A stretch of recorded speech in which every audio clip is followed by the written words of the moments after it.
وجاءت اور آیا سیارتن ایک قافلہ فارسلوا پس انہوں نے بھیجا واردہم اپنے پانی لانے والے کو فادلا پس اس نے ڈالا دلوہ اپنا ڈول کنویں میں تو ایک قافلہ ادھر آ گیا تو انہوں نے اپنے پانی لانے والے کو وہاں بھیجا تو اس نے اپنا ڈول ڈالا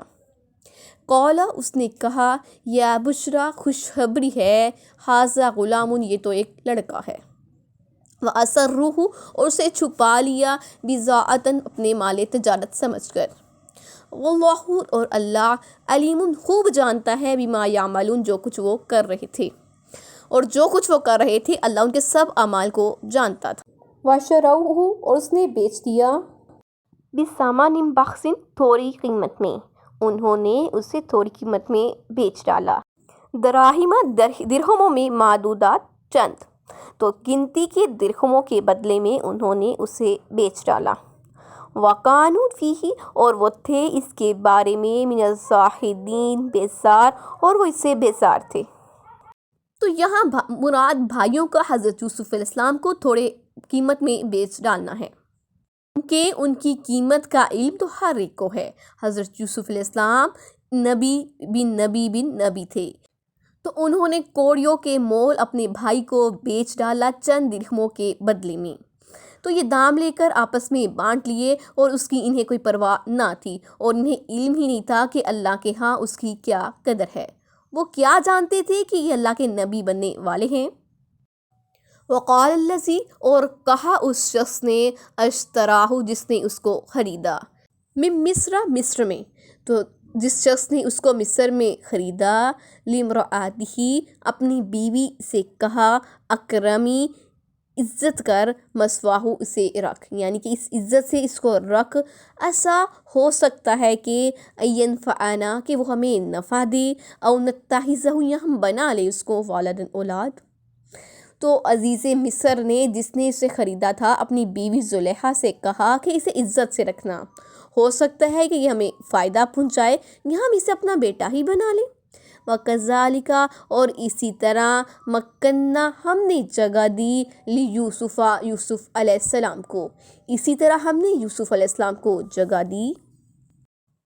فی الارض زمین میں اسی طرح ہم نے یوسف علیہ السلام کو اس زمین میں جگہ دی وَلِنُعَلِّمَهُ تاکہ ہم اسے سکھا دے من تاویل الاحادیث تعبیر خوابوں کی واللہ اور اللہ غالب ہے زبردست ہے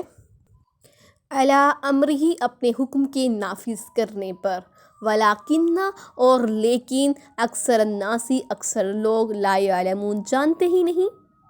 اللہ اپنے ارادے میں غالب ہے لیکن اکثر لوگ اس بات کو جانتے ہی نہیں جس نے آپ کو مصر میں خریدا اللہ نے اس کے دل میں آپ کی عزت و وقت ڈال دی اس نے آپ کے نورانی چہرے کو دیکھتے ہی سمجھ لیا کہ اس میں خیر و صلاح ہے یہ مصر کا وزیر تھا اس کا نام قطفیر تھا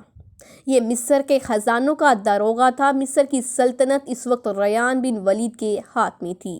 یہ امالک میں سے ایک شخص تھا تو عزیز مصر کی بیوی کا نام رائل تھا کوئی کہتا ہے زلیخا تھا یہ رابیل کی بیٹی تھی حضرت عبداللہ بن مسعود رضی اللہ تعالیٰ عنہ فرماتے ہیں تو سب سے زیادہ دور اندیش رکھنے والے عقل مندی کی نظر رکھنے والے 3 شخص گزرے ہیں ایک تو یہی عزیز مصر کے نگاہ ڈالتے ہی حضرت یوسف کو سمجھ گیا اور جاتے ہی بیوی سے کہا کہ اسے اچھی طرح آرام سے رکھو دوسرے وہ بچی جس نے حضرت موسیٰ علیہ السلام کو ایک نگاہ میں ہی جان لیا اور جا کر باپ سے کہا کہ اگر آپ کو آدمی کی ضرورت ہے تو ان سے معاملہ کر لیجئے یہ قوی اور با ایمانت شخص ہے تیسرے حضرت ابو بکر صدیق رضی اللہ تعالیٰ عنہ کہ آپ نے دنیا سے رخصت ہوتے ہی خلافت حضرت عمر رضی اللہ تعالیٰ عنہ جیسے شخص کو سونپی ولما اور جب بالغا پہنچا اشدہ اپنی جوانی کو آتیناہ تو دی ہم نے اسے حکمن حکمت و علمن اور علم جب اپنی جوانی کو پہنچے تو ہم نے ان کو حکمت اور علم عطا کیا وَكَذَلِكَ اور اسی طرح نجزی ہم بدلا دیتے ہیں المحسنین نیکی کرنے والوں کو جب وہ اپنی جوانی کو پہنچے تو ہم نے ان کو حکمت اور علم عطا کیا اور ہم اسی طرح نیکوکاروں کو ان کا بدلہ دے دیا کرتے ہیں۔ تو یہاں اللہ تعالیٰ اپنا ایک اور احسان بیان فرما رہے ہیں کہ بھائیوں کے پھندے سے ہم نے چرایا، پھر ہم نے مصر میں لا کر یہاں کی سرزمین پر ان کے قدم جما دیے۔ اب ہمارا مقصد یہ پورا ہوتا تھا کہ ہم اسے خوابوں کی تعبیر کا علم سکھائیں۔ تو اللہ کے ارادے کو کون ٹال سکتا ہے؟ وہ سب پر غالب ہے، سب اس کے سامنے عاجز ہے، وہ جو چاہتا ہے ہو کر رہتا ہے۔ لیکن اکثر لوگ علم سے خالی ہوتے ہیں، نہ اس کی حکمت کو سمجھتے ہیں اور نہ مانتے ہیں۔ جب آپ اپنی جوانی کو پہنچے تو اللہ تعالیٰ نے آپ کو نبوت عطا فرمائی۔ یہ کوئی نئی بات نہیں، ہم نیکوکاروں کو اسی طرح ان کا بدلہ دیا کرتے ہیں۔ وراودت التی، اور ورگلانا چاہا اسے اس عورت نے، ہوا فی بیتہا، وہ جو جس کے گھر میں تھا، جس گھر میں یوسف علیہ السلام تھے، اس عورت نے آپ کو ورگلانا چاہا، ان نفسی، اس کے نفس سے، وغلقتی، اور اس نے بند کر دیے، الابواب، دروازے، اس نے دروازے بند کر دیے، وقالت، اور کہنے لگی، حیت لکا، آؤ، قالا، تو اس نے کہا، معاذ اللہ، ہی اللہ کی پناہ، انہو، بے شک وہ، ربی، میرا رب ہے، احسنا، اس نے اچھی طرح سے، مسوایا، مجھے رکھا ہے۔ اس نے دروازے بند کر دیے اور کہنے لگی، جلدی سے آ جا۔ وہ کہنے لگا کہ اللہ کی پناہ، بے شک وہ میرا مالک ہے جس نے مجھے اچھی طرح رکھا ہے،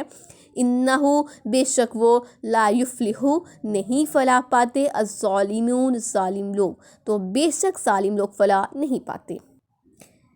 عزیز مصر، جس نے آپ کو خریدا تھا اور بہت اچھی طرح اولاد ہی کی طرح رکھا تھا اپنے گھر میں، اور اپنی بیوی زلیخا سے کہا کہ اسے بالکل تکلیف نہ دینا بلکہ عزت و کرام سے انہیں رکھو، اس عورت کی نیت میں کھوٹ آ گیا۔ حضرت یوسف علیہ السلام کے حسن پر وہ فدا ہو گئی، دروازہ بند کر کے برے کام کی طرف یوسف علیہ السلام کو بلاتی ہے، لیکن حضرت یوسف علیہ السلام بڑی سختی سے انکار کر کے اسے مایوس کر دیتے ہیں۔ آپ رضی اللہ تعالیٰ عنہ فرماتے ہیں کہ تیرا خاوند میرا سردار ہے۔ اس وقت اہل مصر کے محاوروں میں بڑوں کے لیے یہی لفظ بولا جاتا تھا۔ آپ فرماتے ہیں، تمہارے خاوند کی مجھ پر مہربانی ہے، وہ میرے ساتھ حسن و سلوک کرتا آیا ہے،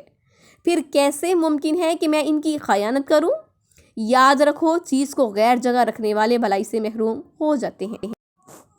وَلَقَدْ، اور بے شک، ہمت، ارادہ کیا اس عورت نے، بھی اس کا،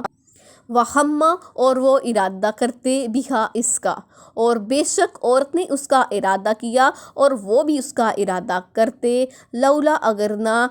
اَرَآ، دیکھ لی ہوتی، برہانہ، دلیل، ربی، اپنے رب کی۔ ہو سکتا ہے کہ جس طرح عورت نے ارادہ کیا تھا وہ بھی ارادہ کر لیتے، لیکن انہوں نے اپنے رب کی دلیل دیکھ لی تھی۔ کذالک، اسی طرح، لنصرف، ہم نے ہٹا دی ہے، پھیر دی ہے، عنہ، اس سے، اور اسی طرح ہم نے اسے پھیر دی ہے، السوء، برائی کو، والفحشاء، اور بے حیائی کو، اسی طرح ہم نے بے حیائی اور برائی کو دور کیا۔ انہ، بے شک وہ، من عبادنا، ہمارے بندوں میں سے تھا، المخلصین، خالص، تو بے شک وہ ہمارے مخلص بندوں میں سے تھا۔